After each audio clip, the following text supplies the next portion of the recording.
Hello champs, welcome back to our YouTube channel. जैसे कि आप लोग जानते हो कि प्रीवियस क्लासेस में हमने डिस्कस किया था कि मैनेजमेंट क्या होता है एंड उसकी कैरेक्टरिस्टिक और फीचर्स ऑफ मैनेजमेंट क्या होते हैं। आज की क्लास में हम डिस्कस करेंगे ऑब्जेक्टिव्स ऑफ मैनेजमेंट, कि मैनेजमेंट के क्या ऑब्जेक्टिव्स होते हैं और वो किससे किससे रिलेटेड होते हैं। So let consider topics objective of management. जैसा कि आप लोग जानते हो कि जो मैनेजमेंट ऑफ ऑब्जेक्टिव होता है वो बेसिकली 3 चीज़ों पे डिपेंड होता है। किस पे होता है? वो 3 चीज़ों पे होता है। फर्स्ट होता है हमारा ऑर्गेनाइजेशनल, सेकंड होता है सोशल ऑब्जेक्टिव एंड थर्ड होता है हमारा पर्सनल ऑब्जेक्टिव।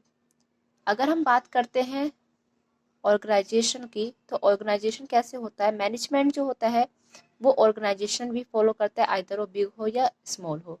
तो जो ऑर्गेनाइजेशनल होता है वो किसके लिए होता है? हमारे इट फॉर ऑर्गेनाइजेशन, ये हमारे ऑर्गेनाइजेशन के लिए होता है। सोशल ऑब्जेक्टिव किसके लिए होता है? हमारे सोसाइटी के लिए होता है। ये किसके लिए होते हैं? हमारे सोसाइटी के लिए होते हैं। एंड पर्सनल ऑब्जेक्टिव किसके लिए होते हैं? ये हमारे पर्सन के लिए होते हैं। इट मीन्स इंडिविजुअल, किसी भी इंडिविजुअल के लिए जो भी एक्टिविटीज़ होती है वो हमारी पर्सनल में आती हैं। तो अब आते हैं, अब आप बोलोगे कि मैम ये सीक्वेंस में क्यों दिए गए हैं, तो हम इसके बारे में भी डिस्कस करेंगे कि ये सारे स्टेप्स हमें सीक्वेंस में क्यों दिए गए हैं। तो सबसे पहले हम कंसिडर करते हैं ऑर्गेनाइजेशनल ऑब्जेक्टिव। ऑर्गेनाइजेशनल ऑब्जेक्टिव में सबसे पहला टॉपिक आता है हमारा सर्वाइवल, कि सर्वाइवल क्या होता है। Let's us consider with an example. अगर हम सर्वाइवल की बात करें, कोई भी ऑर्गेनाइजेशन या फिर कोई भी एंटरप्राइजेज अगर मार्केट में न्यू स्टैब्लिश होती है तो उसके लिए सबसे पहला वर्क होता है कि वो उस मार्केट में, उस कॉम्पिटिटिव मार्केट में वो सर्वाइवल कर सके, कि वो उस टाइम इतने डिमांडेबल मार्केट में वो अपने सर्वाइवल रख सके, अपना उसमें अपना टाइम स्पेंडिंग वो बढ़ा सके, कि क्या टाइमिंग स्पेंडिंग होती है उसकी। सेम ऐसा होता है अगर हम डेफिनेशन बात करें कि मैम सर्वाइवल की डेफिनेशन कैसे लिखेंगे। अगर एग्जाम पॉइंट ऑफ व्यू से बात करें तो मैं आपको बहुत ही इजी लैंग्वेज में एक डेफिनेशन प्रोवाइड करती हूँ कि सर्वाइवल होता क्या है। तो हम नोट कर लेते हैं मीनिंग ऑफ सर्वाइवल, कि सर्वाइवल होता क्या है। मीनिंग ऑफ सर्वाइवल, कि सर्वाइवल होता क्या है।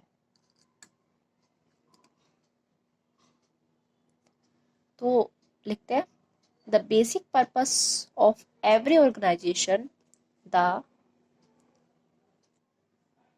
Basic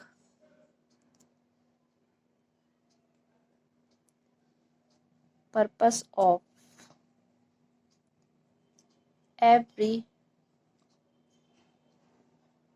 organization is to survive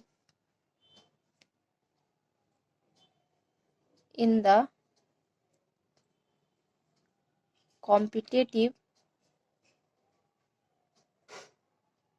market for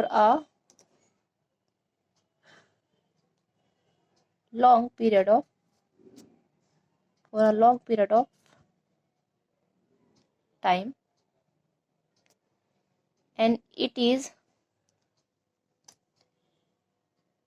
possible only if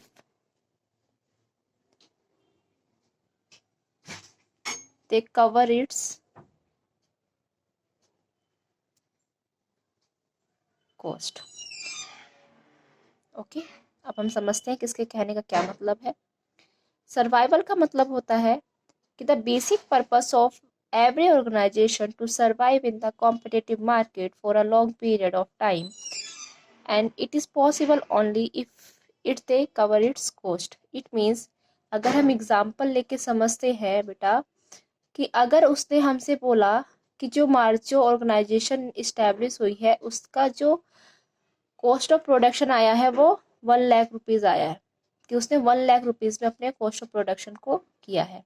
it means अगर वो बोल दे कि हमारे महीने का उसका जो मंथली लाइबिलिटीज़ है, उसकी जो मंथली एक्सपेंसेस है वो 20,000 है, तो इट मीन्स उसे कितना प्रॉफिटेशन करना होगा, 21,000 की।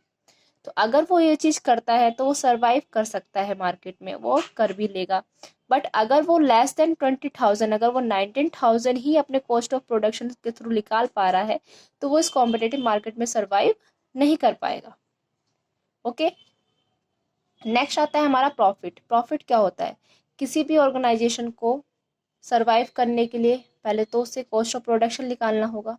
दूसरा होता है किसी कोई ऑर्गेनाइजेशन मार्केट में क्यों टिकता है, उसे मेनली उसका मेन एम क्या होता है, टू अर्निंग मैक्सिमम प्रॉफिट। अगर वो प्रॉफिट ही नहीं अर्न करेगा तो फिर वो मार्केट में सरवाइव ही क्यों करेगा। द पॉइंट इज डैट अगर आप कोई बिजनेस खोलते हो, अगर आप कोई भी एंटरप्राइजेज ओपन करते हो, आइदर बिग हो या स्मॉल हो, तो उसका मेन पर्पस क्या होता है कि टू अर्निंग मैक्सिमम प्रॉफिट। क्यों? क्योंकि जो मेन और इम्पोर्टेंट ऑब्जेक्टिव होता है ना किसी भी ऑर्गेनाइजेशन का, वो क्या होता है कि वो अर्न करे प्रॉफिट को, जो बहुत ज़्यादा इसेंशियल होता है किसके, हमारे ग्रोथ के लिए और एक्सपेंशन ऑफ बिजनेस। किसी भी बिजनेस को बढ़ाने के लिए प्रॉफिट जो होता है वो बहुत इंपॉर्टेंट कीवर्ड होता है किसी भी बिजनेस को सरवाइव करने के लिए, उसको ग्रोथ करने के लिए या फिर उसको एक्सपेंशन ऑफ करने के लिए।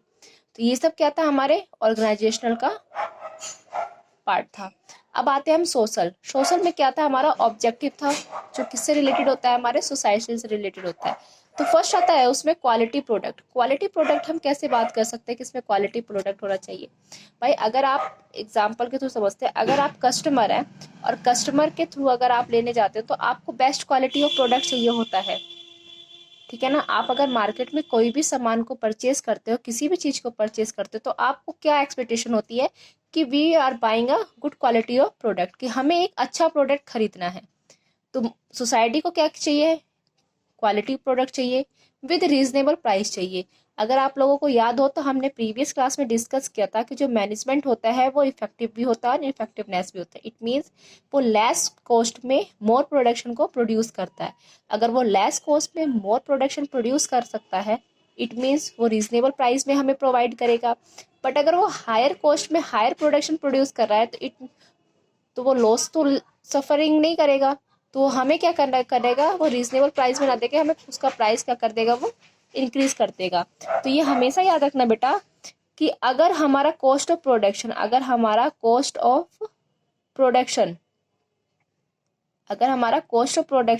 लो है तो उसका प्राइस भी क्या होगा, लो होगा। बट अगर कॉस्ट ऑफ प्रोडक्शन हमारा क्या है, इंक्रीज है, इट मीन्स प्राइस भी उसका क्या होगा, इंक्रीज होगा। ठीक है। नेक्स्ट को आता है हमारा एम्प्लॉयमेंट अपॉर्चुनिटी, कि एम्प्लॉयमेंट अपॉर्चुनिटी क्या होता है।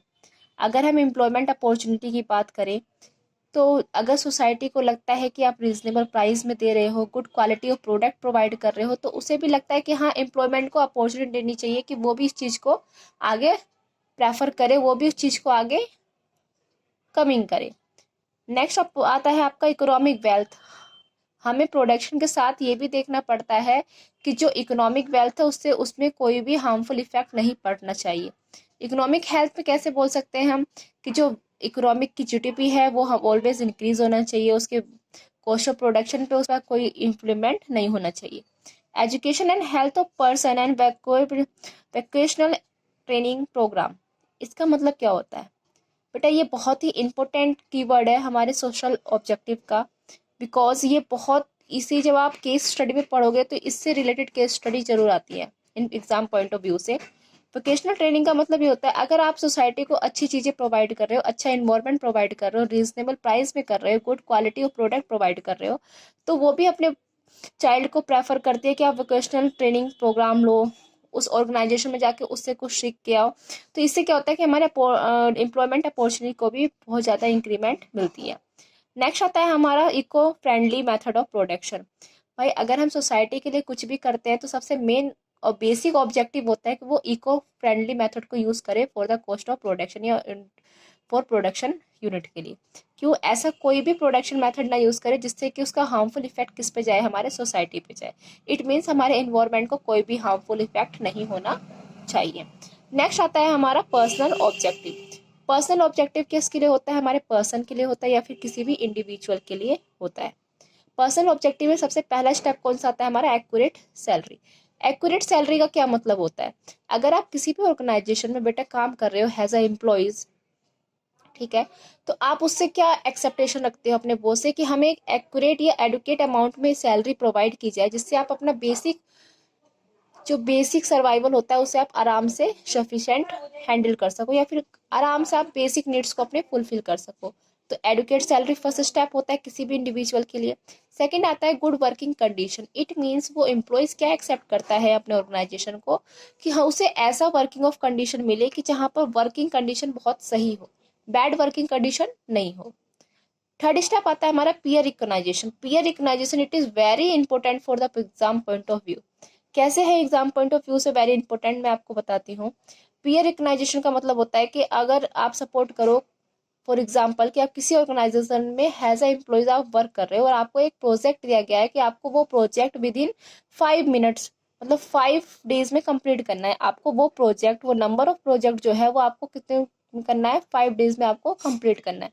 अगर वो नंबर ऑफ प्रोडक्ट आपने 5 डेज में कंप्लीट कर लिया, इट मीन्स आप क्या चाहते हो कि आपका जो बॉयज हो वो आपको अप्रिशिएट करे, आपके बारे में कुछ तारीफें करें, जिससे आपको क्या मिले, एक मोटिवेशनल सोर्स ऑफ ह्यूमिनिटी मिले कि आप आगे भी उस टास्क को ऐसे ही कंप्लीट करो। तो उसका मतलब क्या होता है, पीयर रिकॉग्नाइजेशन। जब किसी भी टास्क को आप टाइम पे कंप्लीट करते हो तो उसके रिटर्न में जो आपको अप्रिशिएशन मिलता है उसे हम बोलते हैं पीयर रिकॉग्नाइजेशन।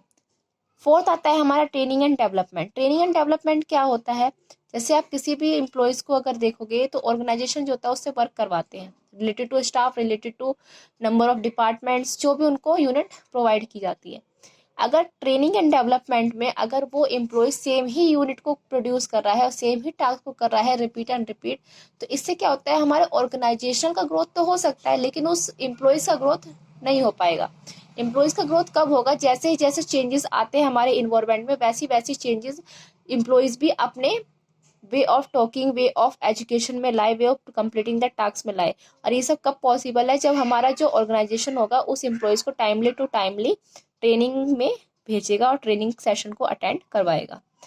नेक्स्ट स्टेप आता है हमारा सोशल रिकॉग्नाइजेशन। सोशल रिकॉग्नाइजेशन क्या होता है, what you mean by social recognition? Social recognition का मतलब होता है उसका सोशल प्रोस्पेक्टिव, मतलब उसकी सोशल सेल्फ रिस्पेक्ट, उसकी सोशल गुड वर्किंग कंडीशन होना चाहिए उसका फॉर सेफ्टी ऑफ एम्प्लॉयज, कि ऐसा वर्किंग कंडीशन होना चाहिए जिसमें एम्प्लॉयज की सेफ्टी और उसकी हेल्थ को भी कंसीडर किया जाए। ये नहीं कि सिर्फ ऑर्गेनाइजेशन का प्रॉफिट से मतलब है तो केवल प्रॉफिट अर्निंग हो, ऐसा नहीं। बट अब ऑर्गेनाइजेशन जब भी वर्क करता है जब एम्प्लॉयज भी उसके साथ वर्किंग पे हेल्प उसका करता है।